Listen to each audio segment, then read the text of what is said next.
like that was a real game sometimes. It wasn't even a yeah, real game. GanZi definitely experiencing some sort of lag issues. Hopefully that is cleared up this time around. But let's go ahead and get into the game. It's going to be on Daybreak as our first map. In the top right-hand position as the green Terran, we have Empire BeastyQT.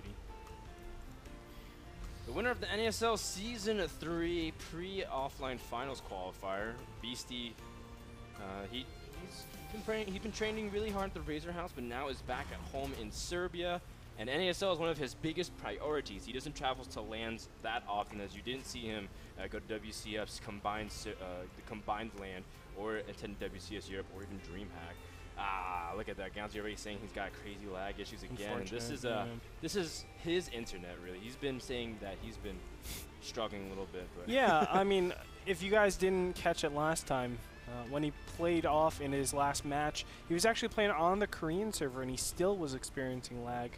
It was really unfortunate, I think, for GanZi. He's been suffering this problem, and hopefully it doesn't go to affect him too much going into the season, but I'm sure it will affect him this series. Let's go ahead and check it out, though. BeastyQT looking like he wants to go for a gasless fast expansion, whereas we see GanZi just displacing his barracks ever so slightly. It gives the idea that there could be some sort of proxy Marauder, proxy Reaper, something like that. Or if you're alive, you can even proxy the barracks and go for a proxy reactor Hellion. So that's definitely a powerful thing. Yeah, and this is a really clever placement because it makes Beasty think he's going for some kind of proxy Marauder or proxy factory, and I don't think that GanZi's going to place it anywhere near. I think he's just using the barracks to fake him out, yeah. And when he's able to do that, it's going to force a strong reaction, maybe even force Beasty to place a couple extra bunkers. Yeah, there it is. Immediately. Normally this is not the standard. You go the command center, then the supply depot, then a single depot directly after that. But BeastyQT forced to change everything just because of the range of his opponent. He's reading, okay, GanZi probably is going something like a Marauder opening in this beginning stage. It's very common on Daybreak, actually, where in fact he is not. Of course, just displacing this barracks over here has done so much economic damage to BeastyQT that he is suffering a little bit in this beginning stage. Well, Beasty is just going to expand the high ground. Love that choice. Don't get too greedy, just feeling like you have to place it at your mineral lines. Of course, Beasty scouted the factory inside his base, so he knows the entire fake as well. Good follow-up scout. A lot of players aren't able to really be clever enough to get that follow-up scout, and as a result, play in the dark and play a little bit too safe. And Beasty, as a result, can scale back his conservatism and able to play a little bit more greedy at this point because he knows what's coming. Yeah, it is going to be Banshee tech after all. The other alternative could have been Marine Hellion drop. That's definitely a very powerful thing to do, but on Daybreak it's a little bit tougher. The main reason for that is you want to elevate your units onto the high ground. So if you elevate your Marines over here, then you have to elevate your Hellions, but this is a hard position to actually cover. You don't want to do it over here because that's a long elevator distance, so it's really kind of difficult for Daybreak. That's why he kind of goes back to that Banshee pressure. Yep, and this is a one-gas Banshee expand, so he's not going to get cloak whatsoever, just going to be able to pressure slightly and hopefully control the map significantly while you scout your opponent's tech. And what will we see in response to Beasty? Because when we saw 4GG do this kind of build, the way Tasia responded was to drop a third command center and say, I'm going to be really safe, get my engineering bay even a little bit before the 6-minute mark, be safe positionally, and then get really far ahead macro-wise. And with Tasia's ability to multitask and macro, was able to overrun his opponent. I'm wondering what Beasty's going to do in this case. Beasty looks like he's just going to go ahead and tech up to Vikings from here on out. He does read that his opponent could be doing that 1-1-1, which is the Marine Hellion drop. That's why this bunker is placed over here. It also helps against cloakless Banshees. Of course, it's going to zone this entire area right here, so the Banshee might have to take an extra little trip around this bunker, but it's pretty negligible. In the corner over here, a missile turret going down, but you can see the Banshee is actually going towards the natural, looking to take out potential mules, potential SCVs over here established. This is really clever by GanZi as well. Just using his Banshee to, first of all, shut down any quick third attempt. As you can see, GanZi's going for his own fast third command center. And he's going to use his Banshee really just to pin his opponent and make him feel like he has the ability to follow with huge aggression. And as a result, he's going to be ahead in workers. That's actually really cool to see this kind of opening be able to get ahead economically. Absolutely. He is going for bio, which is something that we don't really see as much anymore, especially on Daybreak. I think a lot of people prefer something like those Hellions, which are just so mobile on Daybreak, right? You can get into the third base, you can get into the natural, you can easily take your fourth base, and any pushes are pretty long just because the map. Daybreak is a very long map. But that being said, both these players looking like, well, BeastyQT can still go mech, but for sure we're going to see a bio play coming out of GanZi over here, as he is upgrading stim as we speak. But this single Viking going to be able to take out this Banshee, or at least shove it away, and that will give BeastyQT the room to go ahead, drop those mules, and start mining efficiently from this one expansion. Yeah, but Beasty doesn't know about this third command center at all, because of the map control that the Banshee offers him. So Beasty playing very much in the dark, and now starts to poke out a little bit to see if he can control his towers, but he sees this many Hellions. That also makes Beasty think he's going to go for mech, when reality is he's going to follow it with Marine tank, or at least stay on bio, like you said, for a while. And this is, again, very good mind games from GanZi to get more and more ahead. Yeah, BeastyQT has really suffered a lot of damage just by defending. He's been overly defending, I think, all these different pushes. And really, GanZi is doing this half-hearted pressure. Obviously, we know that because he doesn't want to lose units. As soon as he loses units, he is kind of vulnerable to some sort of push. Obviously, he's getting the third command center, not getting some sort of production facility. And that is going to significantly hamper his ability to produce. Oh, Hellions from the right side. The drop's also in the natural with another Banshee. A huge Hellion tap. All the SCVs are clumping up. Oh, man. Great zone defense from Beasty, but still pretty significant damage in comparison to his opponent. 39 SCVs to 46 currently, and especially with a third orbital command center. That is a huge difference, Andre. Yeah, look at that. The mineral income is just about double of his opponent. BeastyQT really searching for answers at this point. He's been harassed all over the place, and he's only on 2 bases. He doesn't know a lot of what's going on the map. He's really been shut out completely. Yeah. And through that, GanZi's been able to take a pretty sizable advantage. Oh, wow. No scan is going to actually reveal that close Banshee, but look at this, getting the tech lab with combat shields. That's actually pretty big, Frodan. Yeah, that just stalls him for a significant amount of time. Got to rebuild the tech lab, got to restart combat shield.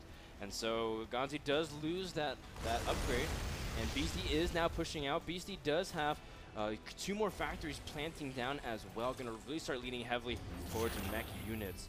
And Beasty does play a very good mean positional game, especially in TVT. Beasty's one of those players also is not afraid to just sit back. If I remember watching his games at the Gigabyte LAN, he played this 1.5-hour game with Kawhi Rice, where he just kind of sat back and said, sure, I'll build the whole planetary, sit back, and be able to play this whole game. GanZi. That's a good win for him. Yeah, that's a really big win for him.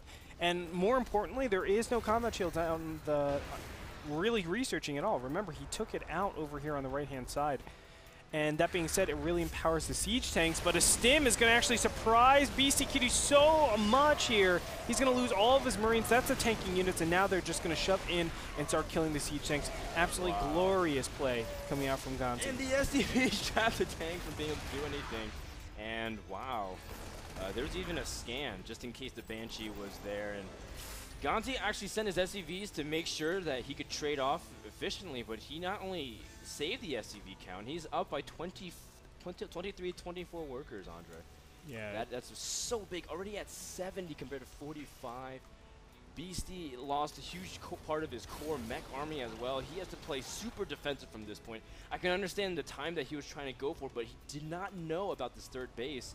Still doesn't. He's I think, in fact, he might think his opponent's taking his third base now, but GanZi's been mining from it for such a long time, and he's been getting gas as a big priority under, so his tech is so further along developed than his opponent. BeastyQT should know, though, that this build is within GanZi's range. I mean, based on what he's seen so far, really hasn't seen a lot of gas. When you don't see a lot of gas in your opponent's army, you're saying, well, they weren't managing off of a lot of gas in the beginning.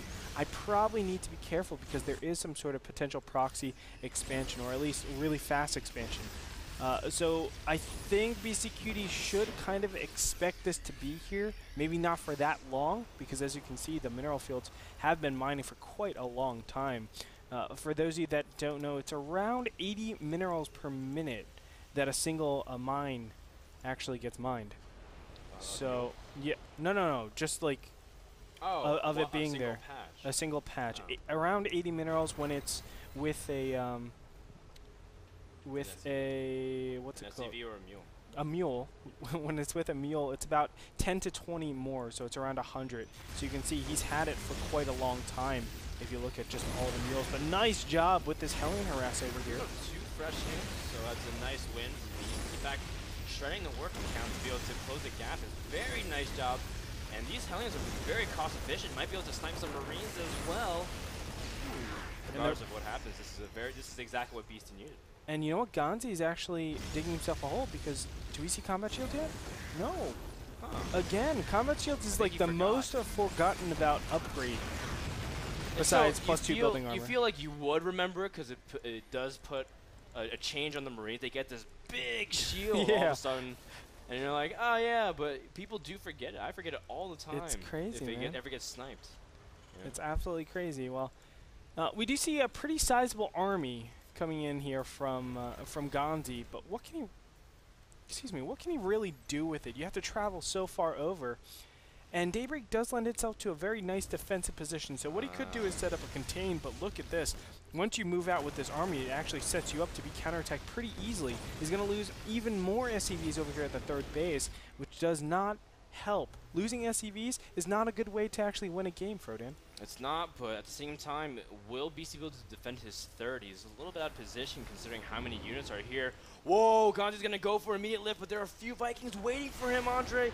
The Metavac's going to try to drop the Marines, and the tanks don't even take damage from it. Great defense from Beasty thus far. A scan as well to be able to get more tactical sight, but Beasty is not able to, GanZi's not able really to break this position. A fantastic defense from Empire Beasty. And you know what? The Combat Shields really affected in that last attack. I mean, I think GanZi actually realized it then and started actually getting that Combat Shields. That's such a critical blow. You need that extra HP, else you're just going to take too much damage from the AoE. It's such an unfortunate turn of events, but GanZi, just like that, is in kind of a tougher position. He's not in a losing position by any means.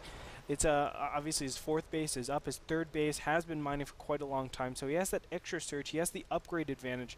He has air superiority, as you can see from the Vikings. So that's going to really lend those drops that we just saw be a little bit more effective, but still, BeastyQT, I mean, he has the better army composition. That needs to be said.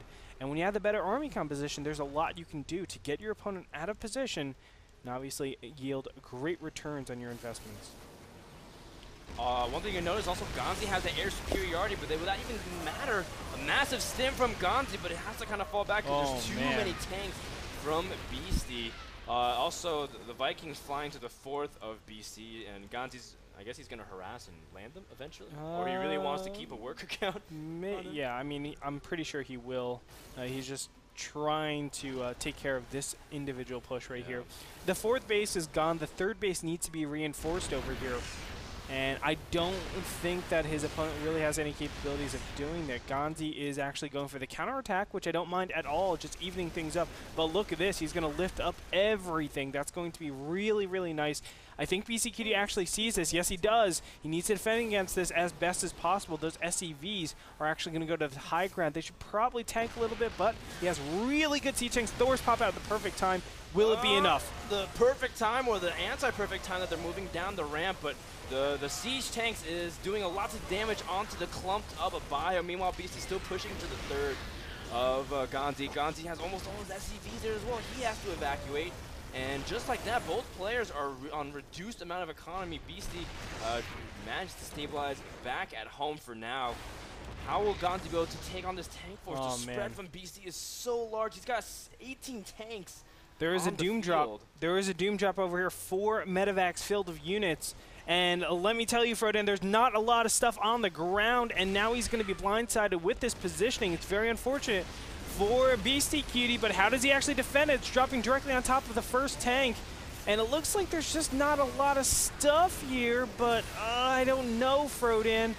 Marines and Marauders with 4 medevacs is pretty effective. They can do a lot of damage against units that are just trickling out of factories. Yeah, he's trying to snipe some add-ons as well, but Beasty in the meantime is going to go for the base trade anyways. No. A huge pack of Marauders are ready to meet them, though Beasty attacking up the ramp calls GG. He was a little bit too slow to move in, giving GanZi just enough time to initiate the base trade. What a crazy sequence of decision making, Andre. Can we break down a little bit of what just happened? You know, it was really back and forth. I felt like BeastyQT had an advantage, and then GanZi really made the plays to actually get him back in the game. A lot of people would actually say, I need to confront the siege tanks over at my base, but that was the timing to actually do something. You just killed a lot of siege tanks at your opponent's base. You just killed a lot of Thors at your opponent's base. The 4 medevac drop was the critical turning point, and that was also the end of the game because it just gives you such a decisive advantage. If you can get up into that that factory area, the production area, you've basically destroyed a meching Terran because they don't really have that much substance when they pop out one at a time. I love the decision of GanZi just to sack his expansion mining for now and say, I'll focus on this layer. My big priorities is disable his economy, disable his reinforcement, make sure more tanks, no more tanks, no more Hellions, no more Thors can get in position, and make sure that he is wide open while I'm defended. He gets 3 tanks back at home, masses more bio, protects the important area, that ramp that leads from the 3rd and from the 4th base. Very well protected by GanZi. I do want to say that was a razor thin, though. That was a razor thin win for really GanZi. Swung the other way. It could have. If BeastyQT actually went all the way back with all of his siege tanks, just killed the SCVs, let the 3rd live, and just stabilize, he would have been way, way ahead economically. That would have been a much different result. But how it stands, GanZi will take the first game. That game number 1 was brought to you by Epson, number 1 projector brand worldwide. Pick up your own Epson projector at epson.com.